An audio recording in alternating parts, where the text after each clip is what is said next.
Robbie, thanks for joining us. How are you? I'm good, how are you? I'm great, thanks. How have the last few months been for you? I know since the last time we spoke, you've been darting off everywhere. Tell us a bit about what you've been up to. Yeah, I've been busy. I've been out in the world. What did I do? So last time we talked was August, we said? Yeah. In December I did a UK tour.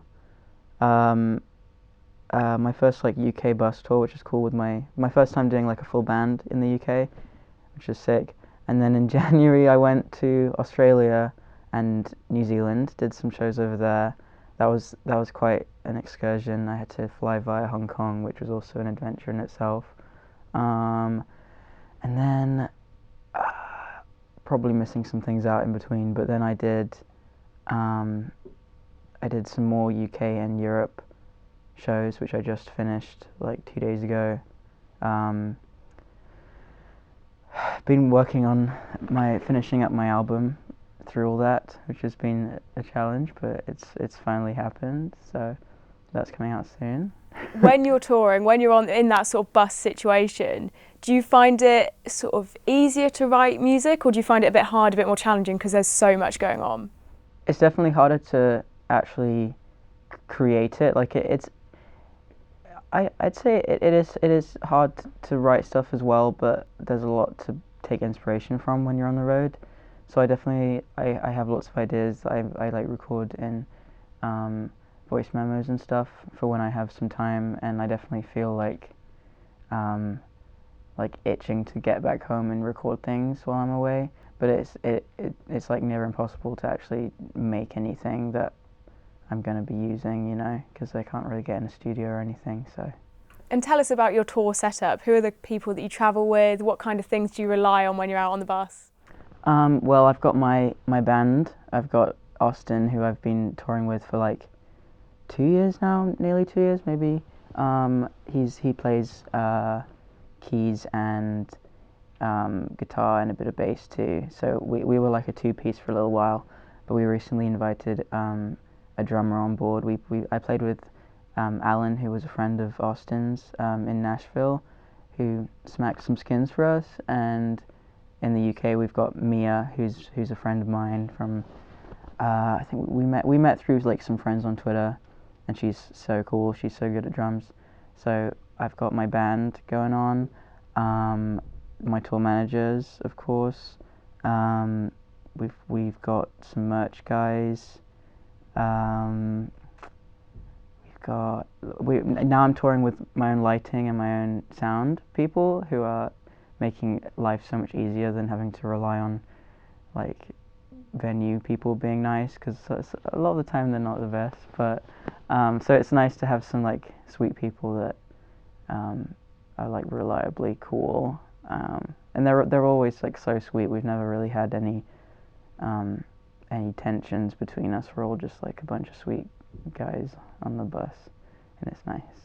Yeah. And how does that feel looking back to, when you were playing in pubs around Cambridge and now you're touring the world? How did you get to that stage? What do you look back on and think that was a pivotal moment for me? It's honestly like escaped me how it's all happened. It kind of feels like a different life thinking about who I was like just maybe even 2 years ago and what I was doing. But I think definitely like the pivotal moment was when I met my manager 2 Januaries ago, I believe. He heard my album Lemon Boy, and he reached out to me. He lives in Philly, so we had to do kind of like a internet relationship for a while, which was fine. But he like basically just like opened up so many doors I didn't even know existed, and like it's been like a steady increase, which has been really really good for me and like my mental health and stuff, obviously. But it also feels like it's gone so fast at the same time. Um, so yeah, I think that was the point at which everything started to really change for me. Yeah. So let's talk about the album. It's out on the 27th. What's the motivation behind this album? Um, I tend to write. I just like all the time. I already have some more songs written, um, and I mean, part of me envies people who can like create a whole album around like a story and the whole thing tells the same story. But I just have like so many things in my head all the time, so I tend to just write, and then once there's an album's worth of tracks, I'm like, there's an album, there you go. So it's kind of just motivated by everything going on, and it's called Sleepyhead because this past couple of years have been like the sleepiest years of my life. I'm so tired, but it's been a blast as well at the same time. So I guess that would be a motivation behind like the whole vibe of it. But I'm also trying to explore what I can do production wise more as well with this album. I'm trying to practice like mixing like real kits and stuff because um, I've only really done drum machines up until this album. Um, yeah, and I'm just trying to push myself and challenge myself with some more sounds that I've never really done before. Um, and that's what I'm always doing really. So it's nothing new, but I guess it sounds new because it is new.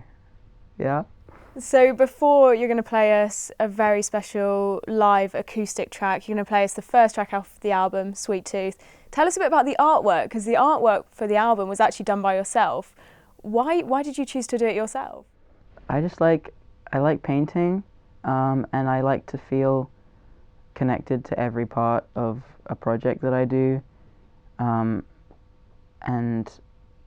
so it just kind of was a no-brainer. Like I like to feel connected to it, so if I paint it, then it's like a part of me as well. Like the whole thing, I just want to feel like an art piece that is just like from my brain. And I feel like if someone else were to do the artwork, then it would feel disconnected in a way, which is not as fulfilling for me. So yeah, I enjoy it, so I did it. That's what it comes down to. And tell us the story behind the song Sweet Tooth. Well, Sweet Tooth is about someone that I was dating for a little bit. I kind of to get a bit deep. I'm not used to loving people romantically, so it was like a very new thing for me. So I definitely felt like I had a sweet tooth for him in a way that I'm usually a savory guy. And it's true that I usually like savory snacks and stuff. I don't know why I like to compare everything to like foods, but apparently that's something that happens. So yeah, I definitely felt like because he was a sweetheart, he was a sweet guy, and so I had a sweet tooth for him. And yeah, I guess the song was just kind of my thought process, realizing that I am able to love in that way. Yeah, yeah. Brilliant. We'll hear it now. Do you want to introduce it? Sure. Yes. This is my song, Sweet Tooth, acoustic version. I hope you like it.